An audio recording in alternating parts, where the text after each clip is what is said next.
Thank you so much for inviting me, and it's so nice to see the room full, especially in the summer when I learned that the university is closed and you guys are having maybe the summer holidays already, or instead of enjoying the nice weather outside, you're here with us. It won't be a standard lecture, and because of the background that you heard briefly, I don't like to fit myself into the framework of a lecture. I'm more here to share my experience and see what I've learned in theory, and trust me, I've read a lot of academic articles where these fall short and what is the discrepancy. I think in the introduction you heard that you have a great supportive environment here at the technological park. You also have the university that's backing you up and even trying to ensure opportunities for your education during the summer. And I take this also as an invitation to come back again. Hopefully, you are also happy with the results today. The approach that we are going to have today is not uh, restrained by the theory. I'm going to illustrate it with case studies in which we'll discuss where theory falls short, and then we are going to split into groups, and we'll have 10 to 12 groups depending on the number of participants that stay till the group work. Hopefully you all stay. The groups will work for a few hours and they'll have a nice lunch here available so they could continue to work afterwards. And thanks again for the hospitality and providing all of these facilities for all of you guys. And once the groups are done with their results, they will come on stage to present their work. And it's not a presentation that will be scored by me or one of the distinguished academicians here. It will be more of an opportunity for the other groups to score the results of this to each and every one of these groups that we present. And the top group that receives the highest score will be awarded with an opportunity for a shadowing, an opportunity to come to either Hungary or Estonia or a combination of both within the framework of an EU project to learn there, to implement their practice, of course with the idea to come back, right? And you should organize it in the time that it won't disturb your studies. So it's an open-ended invitation. Maybe in this group there are some people that are still in their undergrad studies, so they can't just live for a year and skip their exams, right? So we make this fully in harmony with your lessons. Well, I think you heard a lot about my background, but I also want to tell you that through these different roles that I've been started with civil society organizations, then I had my first company at the age of 18, lived in different countries around the world, worked in the EU, and did my startups in different countries. What this really taught me is that there is a huge gap, of course, where the theory doesn't explain to you everything, but it's also that entrepreneurs have to share their troubles, have to share their lessons learned, have to share even the worst experience that they have had, but also they should be open to feedback. They should be open to this ruthless, sometimes even cruel feedback that they could receive. Because if we all gather together to just say nice things to each other, the startup won't fly. And it's better to hear this earlier from the people in the immediate circle, maybe your fellow students, your academicians, the other companies in the technopark that you could reach out to and say, hey, I have an idea of what do you think. Maybe they could be even your potential partner or customer initially, right? And then you end up in the market where you could crush your head multiple times in the wall. It will happen, and if you have a very romantic idea of entrepreneurship as a journey that brings you all the nice stuff in the world, money coming, flowing from the sky right up to you, register a company that you travel the world and you win all the pitching competitions, investors approaching you and saying, yeah, I want to work with you, then the big companies coming to offer you to buy you out. No, actually, this scenario that mass media, pop culture, and sadly many of the scientific publications, the books, draw is just, I would say, less than 5% statistically of what would happen. And even through these different rounds of investment, through these different meetings with investors and partners, eventually most of the startups don't survive. So you have to be patient, you have to be disciplined, and you need to somehow get used to living out of your comfort zone. So it's always nice to have a regular job, but if you want to be a full-time entrepreneur, it's very stressful. And as you could see from my affiliation with two organizations, one of them is a venture capital, the other one is a university. I'm not a full-time entrepreneur. The reason is that it's really, really driving you nuts. So you are always out of your comfort zone. You're always running for somewhere. You're always facing a situation in which everything is changing minute by minute, and every day you wake up and you're wondering, why am I doing this? Who am I today? What role do I need to take over today? You need to improvise and do stuff. So it's not easy, but it doesn't mean that it's not rewarding. And of course, there is the monetary part of it, that you are going to put a lot of your time in it and money, of course, to do it. Investors who believe you will also do it, and eventually they will expect a return on their investment. But this is not the main reason that should keep you driving forward. In the startups that I've done until now, I've always been there with the idea that I'm bringing something to the world, right? It can sound a bit like I'm saving the world. No, I think that these kind of startups should bring value to the world, and this value could be economic value, it could be technological value, it could be social value, environmental value, or a combination of both of them. But as long as you have your belief in certain values that you could share with your team, then you could easily bring people around you. You could work together, you could go through all the challenges, and then you could also have the power to persuade your customers, to persuade your business partners, to persuade your investors that you're the right people to do it. And if you take a look at the most resilient startups that have survived through years and decades, they all have values.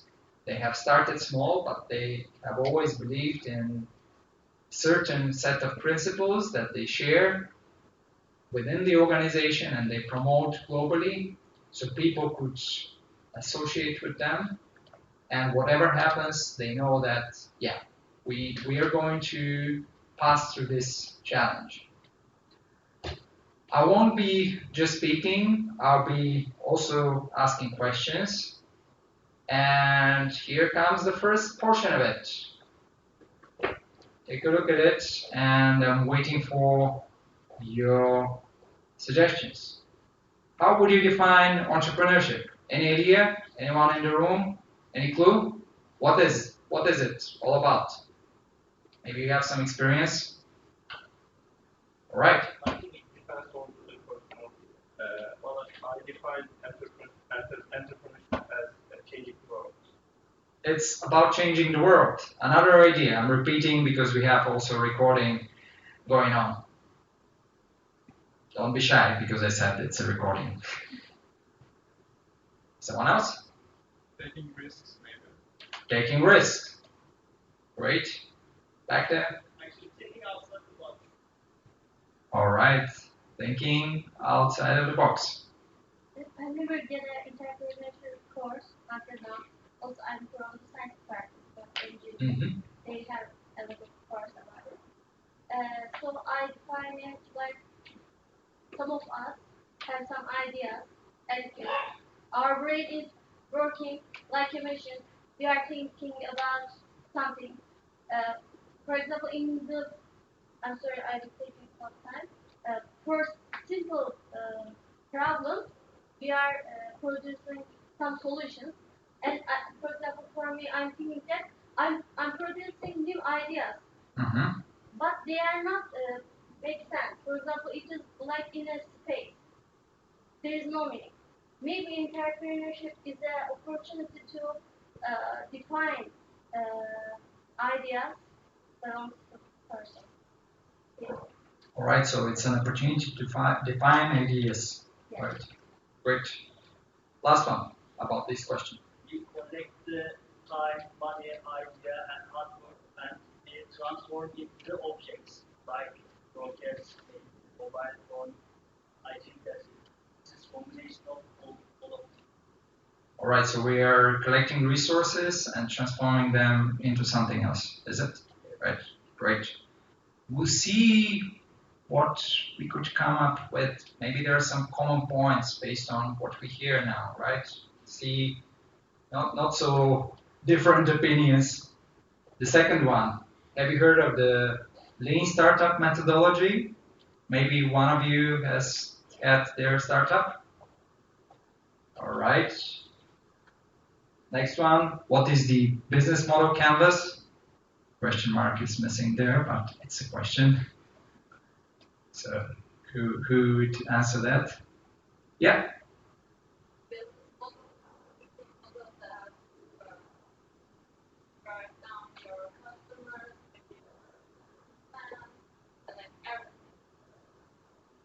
All right, so it's a model where you fit all the pieces of your business. Great. Why is entrepreneurship crucial for innovation? Any idea? Is it crucial? Yeah. Because they create needs. They create needs. Great. Another opinion? Yeah. I believe innovation comes from demands and so enterprises choose open space for the demands and All right, so demand and competition brought together here.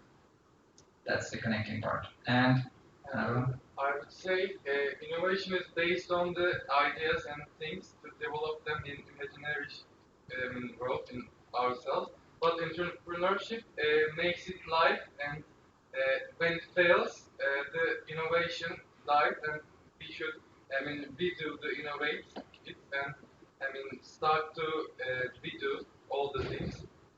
Maybe that's why you asked the crucial. all right, so you're saying that innovation is the first step, and then entrepreneurship validates this innovation. It may die out eventually. I'm not sure if there are any further opinions or strong disagreements with these ideas, but we could maybe introduce some common definitions, and first we spoke about entrepreneurship. And basically, if we go through most of the definitions there, it's about creating, launching, and running a new business. It can be a business that falls within the current framework of what's around there, but there has to be something new. So maybe you open a local bakkal, but you're selling stuff in a different way, or you're using robots to sell this. Who knows? And then you go through all the stages. That's important. I think some of you mentioned that it's also about the phases of this idea. So you're not just doing the idea, and many of the startup entrepreneurs fail because they just create an idea. They have the vision, they are the pioneers, or as one of your colleagues said, I have ideas in the lab, but what happens next, right? So someone has to continue them. And then it's also about running them, so dealing with the operational side of this day by day. Lean startup methodology, it's also a commonly used approach for building, measuring, and learning with minimum product creation. So you need to have something called minimum viable product. And this is basically the prototype, the first quick and dirty, it's called, version of your product that you can show to the world. It doesn't have to be physical, it can be an illustration, a sketch. If you're making a product that will be manufactured then in a factory, like I spoke with some of you that come from the biotech or photonics field, you don't need to fully produce this, just a small piece of it that you could show, you could illustrate how it works. And then you start to get some feedback based on it, why it's minimum and why it has to be viable, because the minimum side is that it has to contain the basic features that you get feedback by your customers, to what extent these are really things that they need or they're completely useless, and it was all in the heads of you and your team that the world needs this, but no one really needs it. Sometimes this is what happens. And why it's viable? Because it has to work. So you need to show that what you produce works, so they can believe that if they buy it or if they invest in it, it can grow into something even more working, even more functional, even more beneficial. And thirdly, the business model canvas that we spoke about. The trick here is, as your colleague in the back mentioned, you put everything here together. I would say that it's a simplification of your idea. So if you manage to put it on a, I would say, A3 format of paper, or even on a page of your notebook with all the different squares for your business model, how you generate revenues, the sales channels, and so on, then you could see it all together and see to what extent these are related. And also, it will be easier to explain it. There is also a simpler version of this that is that you should be able to explain your idea on a napkin while you're sitting in a cafe or a restaurant. And if it makes sense, right, if it's commercially sustainable, and if you could explain it on a small piece of napkin, then you can bring it to the rest of the world and it will work. So that's even a smaller version of the business model canvas. And lastly, the connection between entrepreneurship and innovation. As one of you said, innovation is the first step, then entrepreneurship is the next step, maybe. I think they go hand in hand at all levels, because first you need to have the ability to introduce these new ideas, and then you bring them to the world as an innovation. But how new they should be, as we are saying also about the definition of business, it's a new business. Innovation is about new ideas that become new products, methods, and so on. By new, it's understood even a small modification of what's already existing. But it has to be such a modification that even if it's a small one, even if you change something small and what's already out there, it can really shake the ground. It can make a difference. It could get into the attention of your customers. It could get into the attention of your investors. So this is what makes it innovative.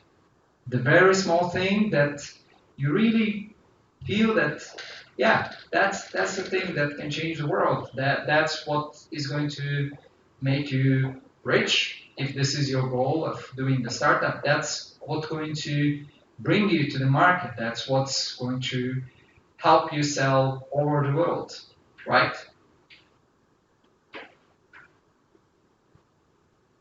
And this concept of innovation is related to another concept that I'm really a big fan of. And again, in the time before this workshop started, we had some of you that come from biotechnology, but I'm sure that there are people from other fields as well. But I'm sure you have also studied about the DNA concept, and there you have different elements that could be related to innovation.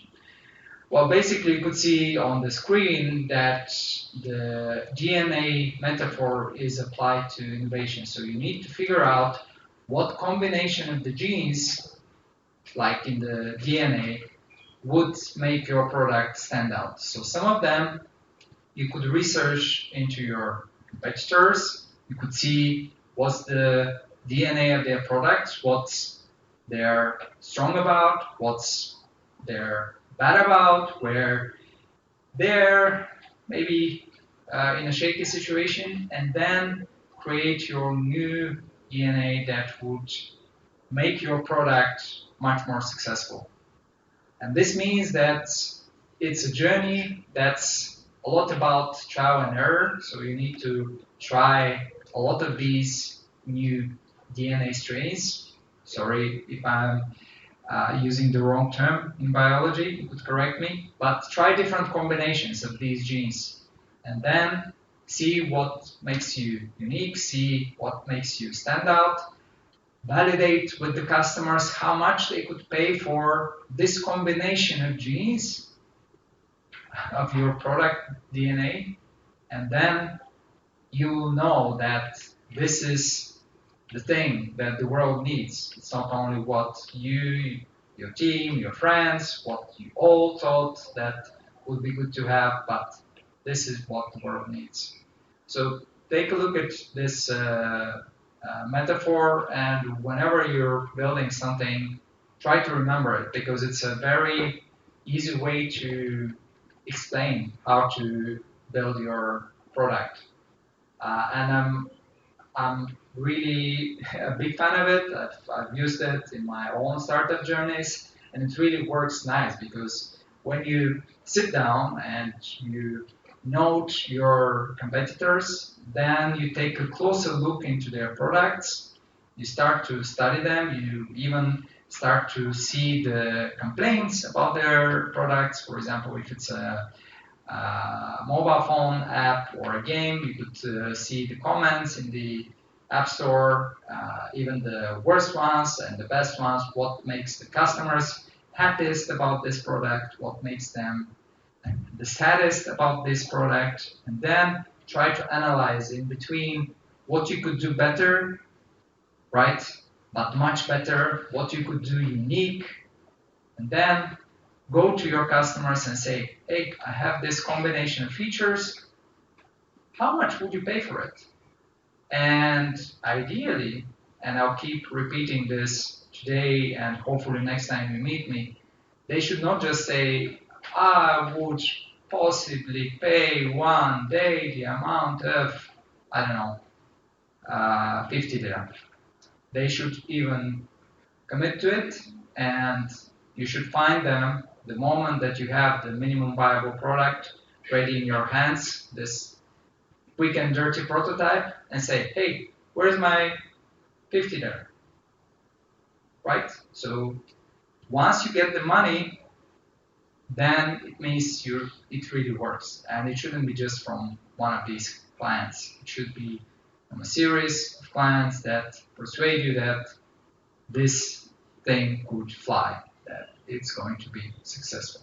So taking the pre-order fees for your product that still doesn't exist fully is another guarantee that this is the successful DNA that's going to come out there.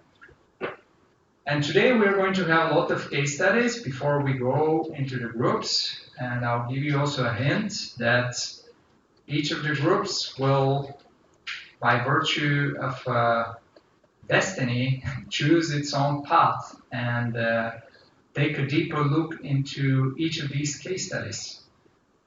So we'll speak first how entrepreneurship, innovation, growth, investment happen in each of these cases. And then once you have the groups, each of the groups will participate in a draw. They will take one of the names of these startups, and you will be in the role of a startup that you see on the screen, and you have the chance to work on this real case. Of course, if you have laptops, phones with you, it would help you to better understand their case, but the idea here is to put yourselves in the shoes of the guys behind these startups and see what it is really that about. And I spoke again with some of you before this thing started that they had some kind of a startup experience, but not the complete one, and they felt not so confident. So once we analyze these studies together, we'll see if you feel more comfortable, but the group work will really help you to discuss and see deeper what each of these startups is. And each group will have one startup. It could be a successful startup or a failed startup, but as I said in the beginning, the failures are even the most precious ones, so you can learn most about them. I guess you have heard of the Airbnb platform. It also works in Turkey and all over the world, but these guys started by selling these inflatable beds that were available for conferences. Like imagine a workshop like this, and you guys are staying here for a few days, maybe it's a summer school, that will be a few days, and there's a company, at that time Airbnb, that comes in. We're using a different name, but still, that's what the air is related from. But they sell you the inflatable beds, and they tell you, okay, so there is not enough space here, so you guys could buy these or rent these inflatable beds, and you could put them in the garden of the techno park, and then you could return them back. If you don't return them, they can stay with you, and you just pay them. And this thing, from that idea, that very initial moment of the inflatable beds grew into what today we have the largest platform online for people to put on a room, a house, a property, a hut, a castle, anything that they would rent out for use, right? And you could see that it's a big difference between their initial idea, and I'm sure that they believe that these inflatable beds would be the world's largest startup, that they would be so rich and so successful, but their reality check proved that they were wrong, because just after they started, they couldn't sell much of these, and they had to go through multiple levels of crushing their head in the wall and finding out that, okay, the world doesn't need hundreds and thousands of these inflatable gadgets, and people are not going to buy them, so we need to come up with something else. Then they came up with portable houses that they would discharge, reconfigure, and so on, place somewhere else. Then they came up with another idea, with vans and so on, until they came up with the idea that they could help people rent out their own property. So they don't need to own their own property, they don't need to buy inflatable gadgets, they don't need to buy vans, they don't need to buy anything, they just provide the platform for people to use this. And what's also nice about this platform is that it has the sense of the community. So once you use someone else's house, you have to rate them, and they rate you as well. So if there are some toxic people, like you could also check the comments if someone is leaving a mess in someone else's house, or if someone is renting out a house that does not fall in the scope of the description, the way that it's advertised. The community has its own way of cleaning itself from these kind of toxic users, right? And they still have the challenge to beat companies like Booking.com, where hotels prefer to be advertised. And even in Booking.com, you could see a lot of the properties in Airbnb also advertised there. It's still a challenge, and they're still trying to find ways around it. They've been working on it through innovative ways, like introducing interesting experiences, making sure that if someone travels to a place, they also receive some tips what to do there, or there's some local events guides. The host is getting friendlier, super hosts badge for this, gamification and so on. But the big hotel industry is not so much yet trusting the Airbnb guys, and we're yet to see how this works. The COVID time was the time when they were particularly challenged, when they had to really survive or not, and this was the time that they were mostly innovative about their business model. I'll go quicker. Sorry, they will choose the case study, or you will. We will have the draw. This will be the Okay. destiny's word. So each group will choose one of these cases from the list that we made. Yeah, great. The second one is DoorDash, which started at COVID times, and it's also about food delivery. Not much to be said about them, but business that really quickly grew. And you remember in COVID times, I'm sure that you had trouble eating outside, but these guys made it possible to have deliveries of all kinds of food. They started in the US and now they're all over the world. What is interesting for them is that their approach to focus on a particular customer segment, on a particular group of people that can pay for particular types of food, help them to grow really fast. So they would know what kind of takeaway places and restaurants to focus on first, what are the types of meals that people would mostly buy, what times of the day they would do this, how much it would cost, and then they focused on it and made this really grow quickly. Third case is about Clubhouse. I guess some of you have used it. It's popular.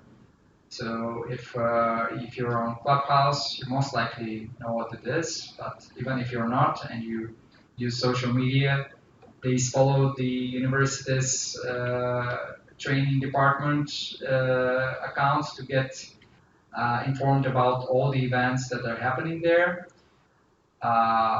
Clubhouse's approach is you can drop in anytime in a conversation and anyone could be the host of this conversation. They could organize a lot of events, could host this in Clubhouse. People drop in, drop out at any point.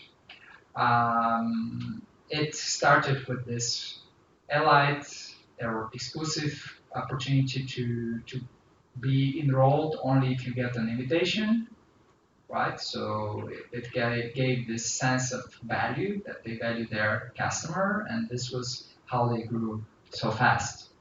But basically everyone could be on Clubhouse. The reason that they've been dropping for the past year and a half is that they haven't really been successful in trying new things.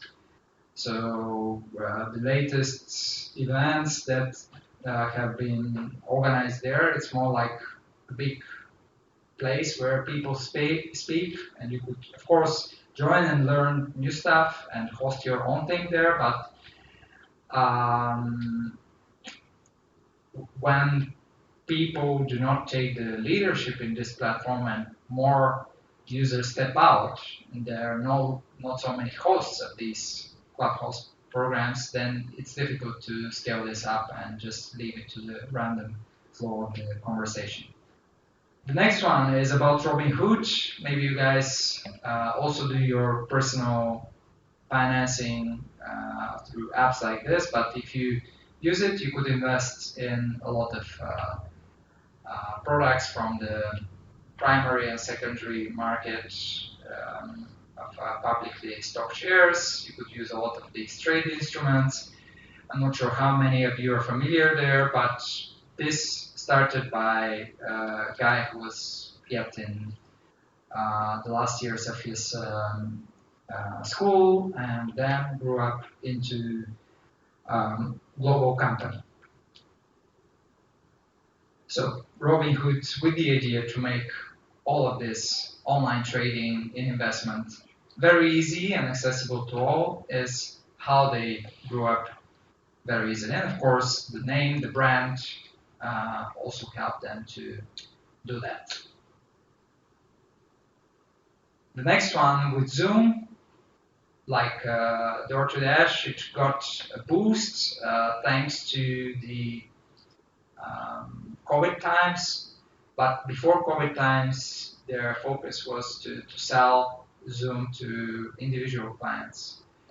And they saw during the COVID times that more and more companies needed this for their workers. So instead of 50 workers buying separate individual accounts, they moved to a model in which they would sell Zoom accounts to businesses, and they would enable the users to use Zoom to organize events like this, webinars, presentations, summer schools, everything online.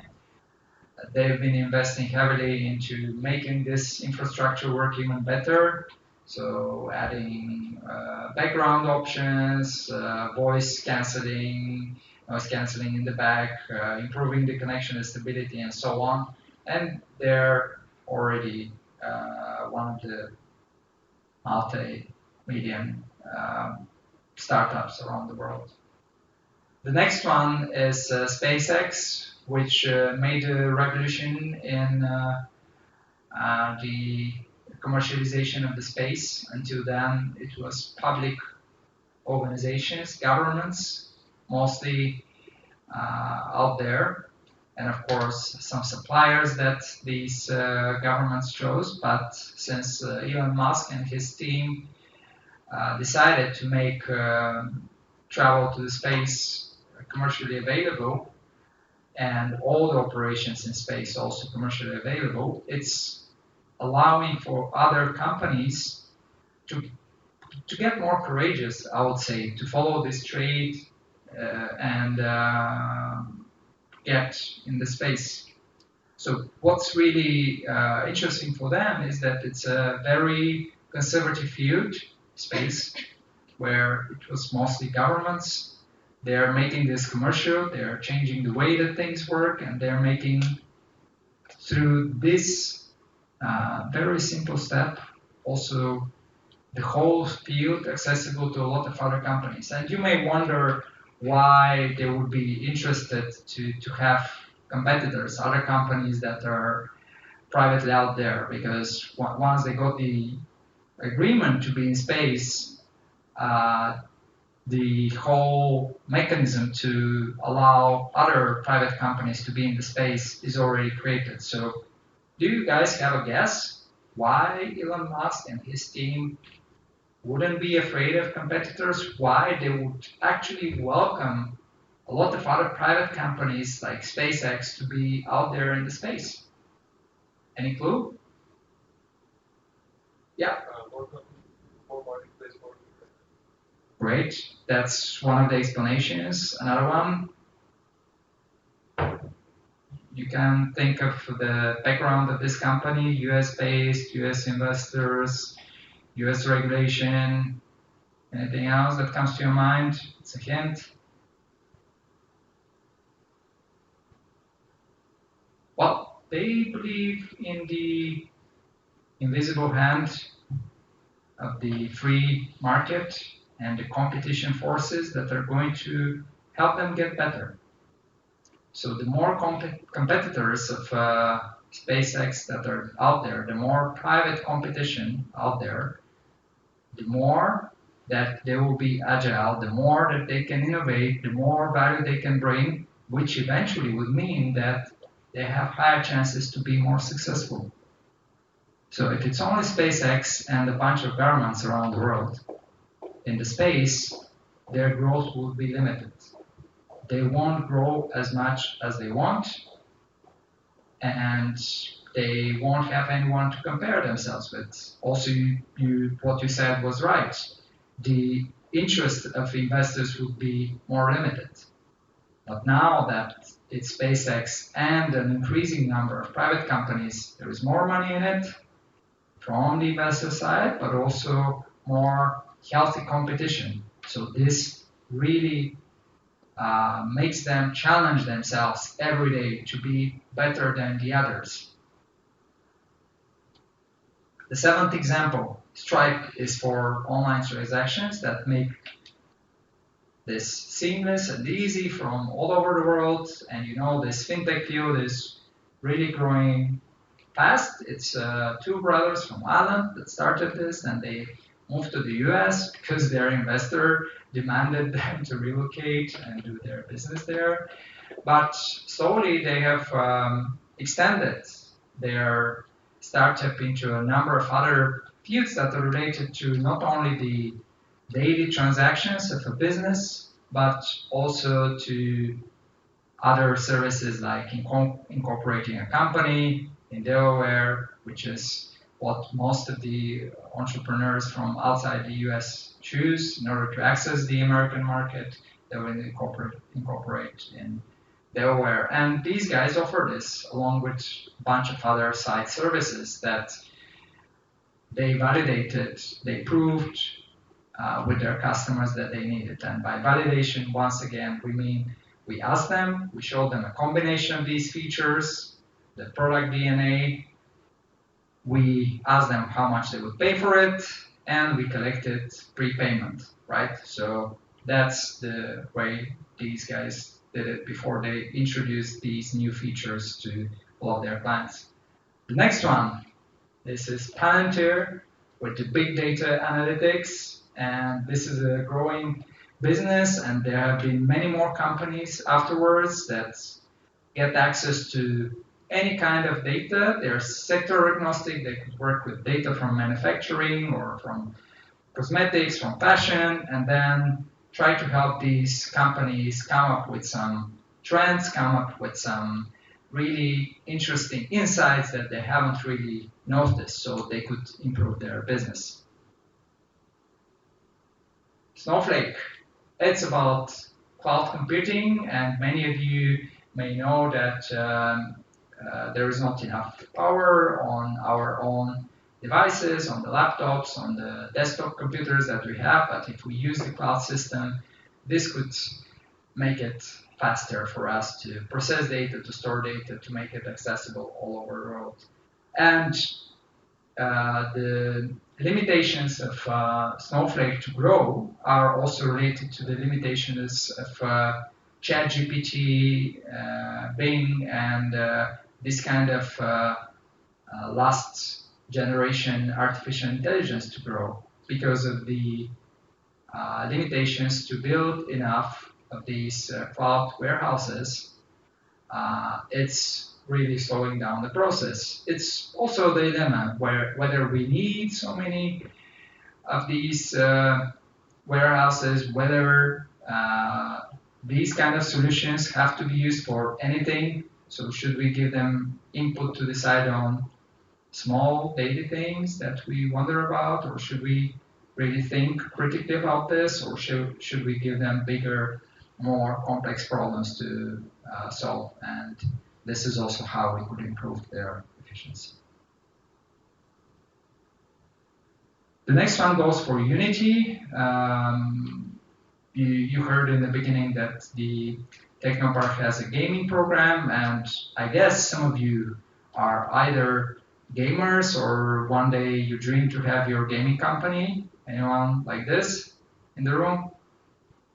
Yeah, I guess you've used Unity then. Yeah. All right.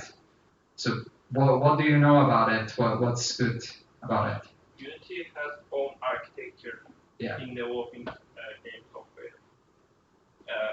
We call as entity component, and it makes it easy for development process. We are focusing on the game design, not dealing with complex stuff. Great.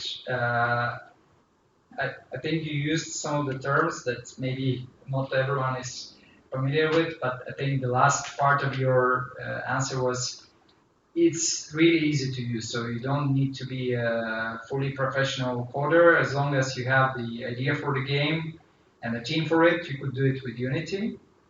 And I think another benefit, because you're using it already, to a certain extent it's free, as long as you use the initial version of it before you start the sales.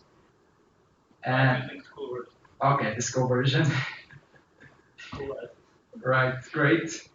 Then you would have to pay them if you decide to pay Unity if you decide to sell the game that's coming out of it. It's how the rules work. But they have also integration with a lot of third-party applications that make it really easy and cheap for startups to use this, or students like you. So yeah, well done. And you may have also heard of Crytek, which is another engine that was started by Turkish people living in Germany. The reason that they haven't become so famous and popular as Unity, and they have started to downsize and close many of their operations, is again because of this basic rule that your colleague said: ease of use and making it accessible to everyone. So the moment that you grow your community, that you enable more companies to use this, that you build partnerships, that you allow students and universities to have free access to this kind of software, you can bring in a lot of users, and then you could scale it up easily. But as we spoke in the beginning, these kind of journeys are not so nice, and we are going to speak about the failures. And I guess some of you that already have even a little bit of experience could reflect on it and could tell their own story about this. But here I have outlined some of them that are the most common ones according to theory, but also according to practice. As we spoke in the beginning, build something that the world needs, not something that's in your head. And this happens most often, that people say, yes, I have this brilliant idea and I'm going to develop it fully and then show it to the world, and everyone is going to love it and pay for it. Just happens the other way around. So you should just do a minor fraction of this and then bring this thing to the rest of the world. Market visibility, there is so much noise in the market, so many competitors, so many other products, even if they're not your direct competitors. Everyone's selling everything, so you really need to stand out. You really need to pay into marketing, and whenever you grow your startup, do not underestimate this. Really give a lot of budget to be visible, because the other competitors that are out there are very loud. They're already paying massively to overshadow your product. Lack of capital, It's one of the most common reasons that startups fail, that when they start growing a bit, they do not have enough investments. And we heard in the introduction that the Technopark is organizing events where you could pitch to investors, which is great. But many of the startups around the world, they don't have this chance to pitch to investors. And sometimes, even if you pitch to investors, you get rejected in most of the cases, or you even don't get a response. You send an email and silence forever, and you think that maybe they're interested and they're working on an offer for you, preparing the contract, so the money is going to come into your bank account and you live in this illusion, but no. And sometimes it's not only about the lack of the initial investment, but it's also about the lack of investment at the next stages, because you need that as your startup grows. And sometimes it's going to be vital to save your startup, or you need to downsize again. The poor management, time management, lack of focus of the team, poor management of the finance, of the product, it can be any kind of errors related to this. And as we speak of team, you really need to have the core people in the beginning. And again, before we started, some of you approached me saying that they feel more confident to be solo entrepreneurs. It's not really nice because you have even more pressure, but also it's not sustainable because you cannot handle everything all the time by yourself. And you really need to show the world, including your partners and investors, that you're not alone in this journey. You need to have a group of people that will work with you, and these people should have different skills. Don't take people around you that think the same, do the same, look the same. Take people that are different from you, so you could be complementary to each other. You could join your forces to do something together, not necessarily your friend, not necessarily someone that you know, and it's nice for this role. It should be the best perfect match. And if you develop this thing from scratch together, then it's even better. But sometimes it can work in a way that you start with a smaller group of people or founders, and then you grow this team as you go to add more people. Go ahead. I want to ask a question about. Sure. For example, I have an idea, but I don't have any friends or any good person. I need to find a person. Yeah. How can I find? Well, I have an idea, but you're at the right place. First, here. Second, come to more of these events. Don't come to events that are in your approximate vicinity. You could check them out all over the world. There are a lot of places for founder matchmaking that you could find online, and they're mostly free. So people signing up with an idea, looking for a co-founder. You could also do something like this, platforms like Crunchbase or AngelList, where most of the startups and investors are advertised. You can publish, or in LinkedIn, a free advertisement saying, this is my idea, and I'm looking for a co-founder with this profile, and these are the conditions that I offer to them. So, for example, take your case of a game developer. If you're the game developer, but you're looking for someone to help you sell these games or raise investment for it, you create different profiles for them, and you'd say, if these guys work, I don't know, 20 hours a day, after reaching these specific targets that you set for each of them, then I'm able to give them X percentage of the amount that we have raised, or you could give them shares in your company. That's the easiest way to go around it. But the moment that you grow your network, the moment that you join more of these communities, that you go to more of these events, and I think once again, you guys are very lucky that your university and the Technopark are very supportive, because you have a lot of these events. Then you could build your environment, find other people to do this together. And it's not sure that the people that you find initially will be the ones that would stay with you after 2, 3, 5, 10 years. But you should be also ready to onboard people, but also say goodbye to people at the point, and you should be clear what are the conditions for one of your team members, including co-founder, to leave. And there could be a lot of other reasons for startups to fail, and I guess we're going to discuss them in the group work. Another case study related to failure could be they misread the market, they built an app that was not really usable, and no one has really heard of them. They put so much money into it. That would be one of the case studies of failed startups. The Ranos, similarly, they promised the world a lot. They promised that they would combine together all the medical devices industry. They will ensure operability of the data, and then they couldn't do it, and their investors and clients were super disappointed. Juicero, it's a very fancy device that makes juice, but very overpriced, and no one wanted to buy it. Yik Yak eventually led to bullying and hate speech, so it was not really useful. It was harmful for people's mental health.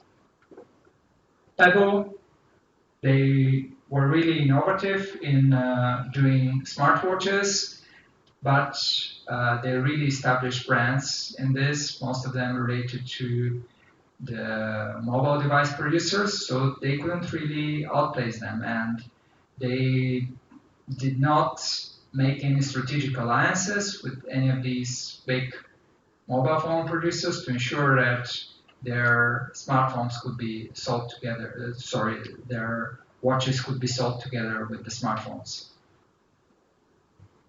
And what could we learn from all of these failures is that you always need to validate, you should be alert about the market demands, what it needs, research about this, don't just look into reports online, go and speak to the people, speak to the customers, get this data, and once again, you're gonna hear this a lot, try to get money from your customers. The moment that you receive some money from them, it really means that they give value for it.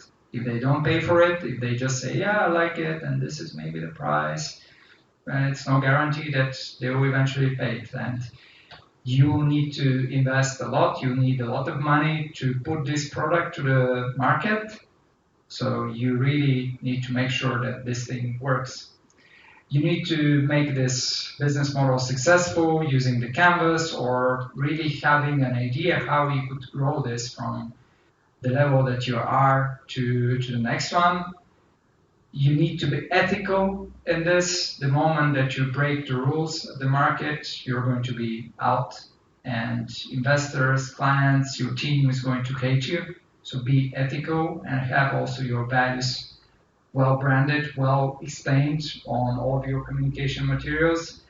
Throughout all of this journey, together with your team and your clients, you should speak about failure. So when you fail to deliver, when you fail to do something in your team, try to speak openly about this. Analyze the reasons. Don't connect these reasons to a particular person, like you're guilty or that person is guilty, but really understand the objective, tangible situation, and explain this also to your clients. And no one is perfect, so they will understand this. It's better than pretending you're the best one.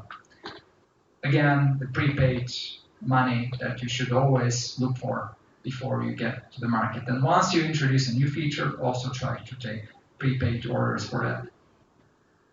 How you can make this balance? It's always about fluctuating between failure and success. You should see what really makes you strong, how to be resilient, adaptable in all of these situations, how to learn from your mistakes in the market, and grow bit by bit. And this last part is my favorite one, in short, fast cycles. So once you decide to add new features to your product, do it quick, go to the market, ask your clients, validate this, and then develop these few new features. Then do it again. Take the money from them, the pre-order fees, bring this, and then go back and back again. Don't do a long product DNA with many features that are confusing. Do 2, 3 basic ones and see what really works. Try it over short time and then go back again. So these cycles should be short. If we then go to relating the concept of entrepreneurship, investment, and growth, we have a few more points to add. As we spoke, entrepreneurship is about launching, running your business. And it should be an innovative idea, something that is a bit different from what's out there, but it could really disrupt. Investment is gathering the resources to get you going through the road. And when you start generating some revenue, the investors would expect you to bring this back. And normally the expectation is to bring back the money that they have given you in 10, 20, 100 times. If it's just the same amount, they won't be really up for it. They'll find other startups to invest, or it's even better to invest in gold or publicly traded shares, where the risk is significantly less than investing in a startup. And you should be aware that there are many more appetizing investments than your own startup. The growth is how you go over time and how you should significantly scale up your business using the power of entrepreneurship. And they're related in the way that the entrepreneur behind this is the locomotive, the driver behind this whole process. We're going to briefly discuss about bootstrapping and external financing, and some of the world's largest companies have been fully bootstrapped. They didn't take any investment. That's their own choice, because they didn't want to have any commitments and they wanted to be fully lean.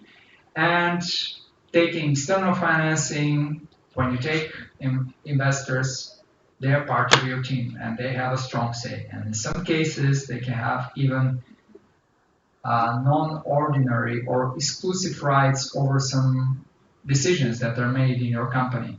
So you're taking them on board, and it's not really easy to get rid of them. Have you heard of any of these types of investors that you see on the screen?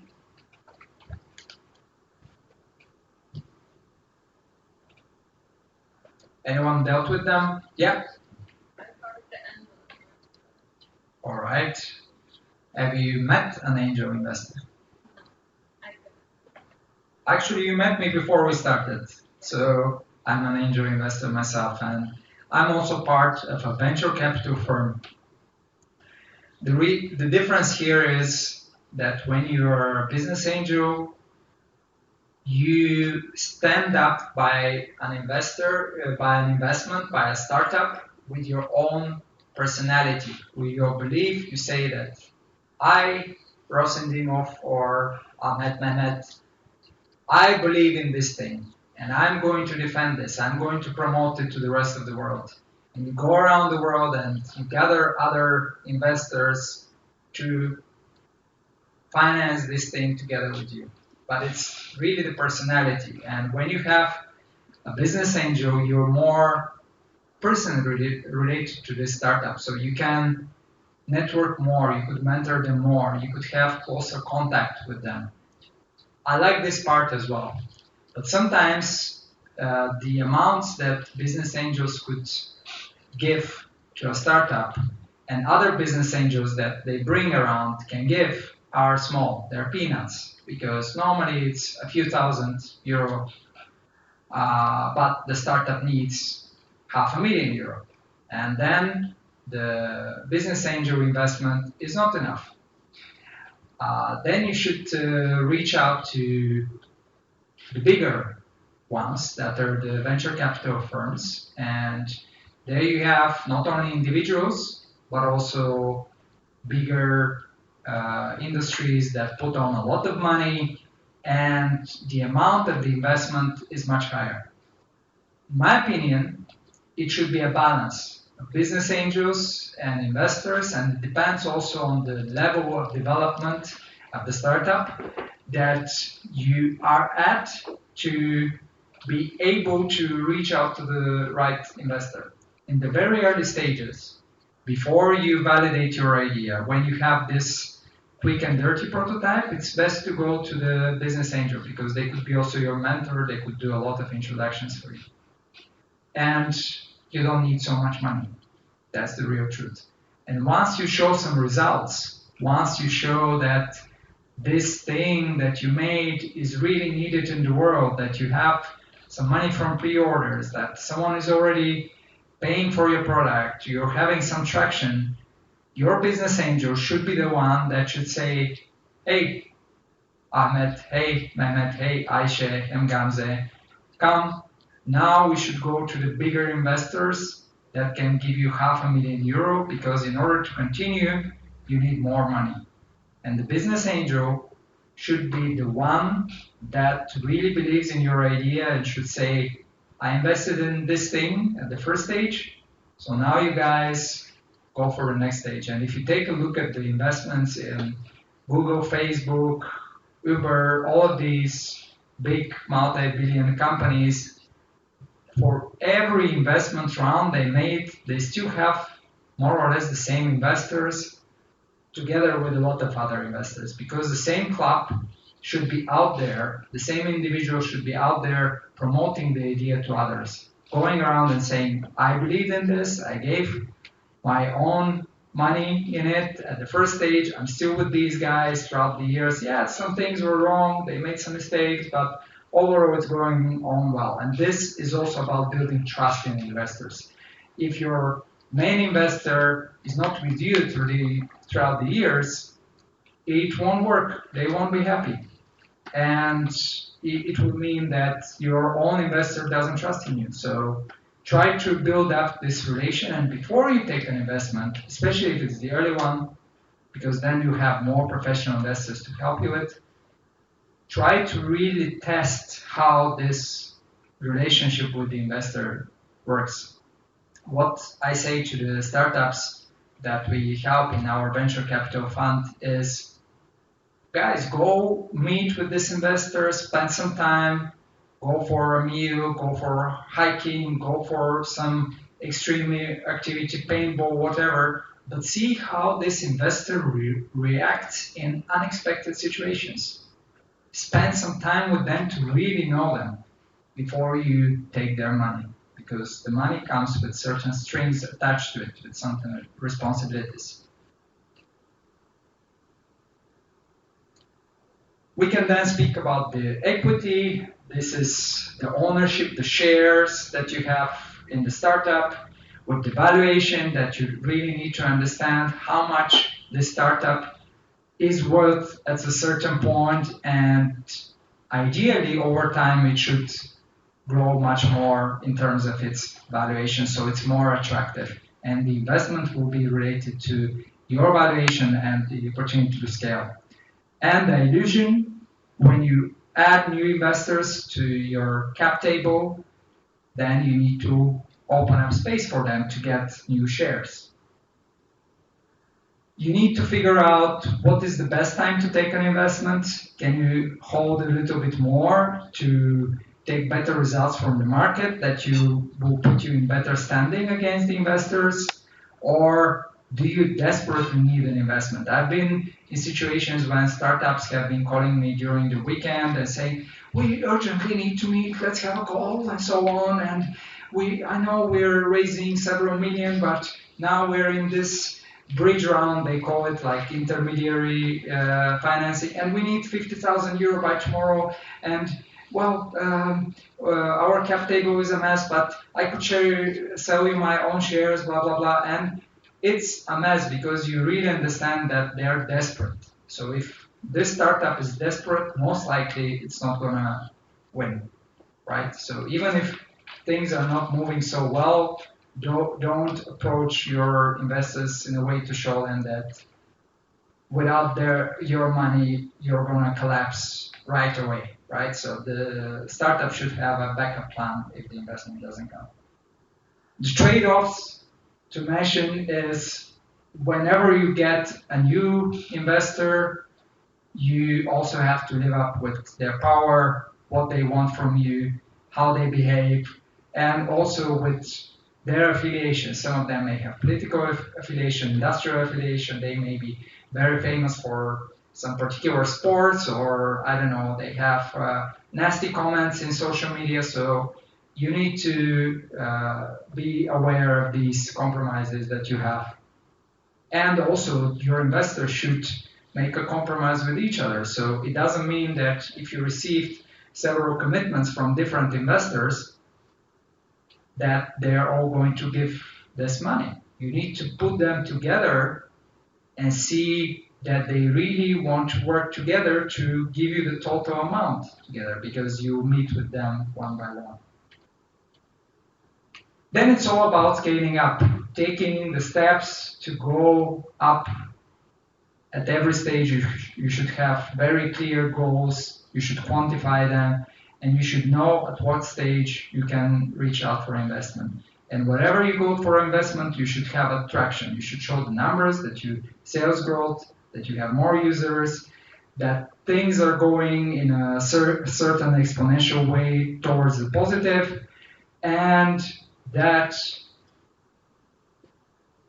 the investment that you get from them will be used to even accelerate this growth. This is the idea of taking the investment, making this growth better. And one of them, as I mentioned, most likely your business angel should be the super investor, the one that deals with leading the whole process. We have the topic of sustainable growth, and there are topics of having a unicorn or a zebra. Unicorn is the startup that grows very exponentially, and the zebra is the one that grows piece by piece using mostly bootstrapping. And if you have the dilemma, it depends on the risk. If you're more of a risk-driven person that wants to achieve results very high, very fast, but also you can fail a lot, then the unicorn model is the right for you, or the zebra model is the one where you grow bit by bit and you're out there. Maybe you're not the best one, you're not the biggest one, you're not the fastest growing one, but your growth is more sustainable, and some of your fastly growing competitors will be out of the market soon. If you compare the pros and cons of unicorns and zebras, once again, the zebra is where you have the comfort zone, that you take a breath, you evaluate how quickly your startup is growing, you have the steps going bit by bit, and the unicorn is growing super fast. You're all over the media, you're on the first page of Forbes, and you're approached by a lot of investors to give you more and more money, but this is a constant battle that's even more stressful than having a general journey of an entrepreneur. And then eventually, whether it's a zebra or a unicorn, it's up to you to decide the path of your own startup. So it should be aligned with your goals and values. As we spoke in the very beginning, don't do something that's against your beliefs, and always speak about your values with your team and your customers. You should always be alert about the market conditions, validate with them, think about the funding needs, analyze how much money you need to go to the next stage, and do this sustainable bit by bit. Make your claims for investment very well estimated. Understand what are the risks for every step that you take. And a unicorn is not a unicorn forever. If your startup grows exponentially, it doesn't mean that it will grow forever. And same goes for the zebra. Maybe things move sustainably today, but after a few weeks, a month, a year, you could be down the cliff and falling into the so-called death, valley of death. You could also choose your middle path, your own way to do your startup, and that's maybe the healthiest way. If theorists tell you go into this pattern of a unicorn or a zebra, don't trust them, really. You should always analyze your own situation and find your own way. Like in this illustration, try to walk in the middle of the way, not be a zebra, not be a unicorn. Really adjust this according to your own journey. And if they ask you, are you a zebra or you're a unicorn, you could choose another animal, maybe a fantastic one like them. Well, now we're going to have a short break, and then we'll start with the group work outside. And the groups will be separated into tables, 6 to 8 people per table, and each group is going to choose from a draw a ticket with the name of the startups that were presented today, real case studies. And you're going to be in the shoes of the founders of this company, whether it's a failing company or it's a successful unicorn or zebra.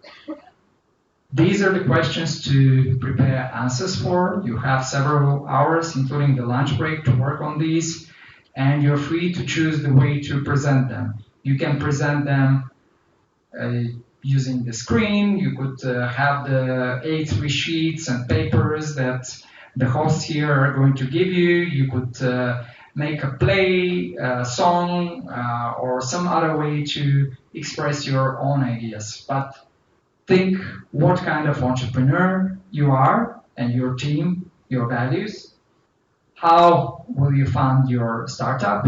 Is it the bootstrapping? Is it investment? Is it pre-orders? Whatever. Who are your ideal investors? Again, relate this to business angels, venture capitalists, friends and family. Friends and family, by the way, is not really recommended because they can always give you money and tell you nice things. How will you balance your startups, valuation, and then the investment needs? And how will you structure the investment round? So you need to have specific goals set for each of your investment rounds, and you need to know how much you're raising, what you're raising for, and who you're going to raise this from, what type of investors, local, foreign, business angels, venture capitals, industry, whatsoever. So these are the questions that each of the groups will work on. And again, the prize is spending up to 1 year for the team members of the winning team in Hungary or Estonia with the venture capital group. That's it. Thank you for listening, and I'll be around. So if you have any questions, feel free to approach me. We'll have a short break for tea, coffee, bio break, and then we're starting with the group work. So the group work is outside on the tables. Thank you.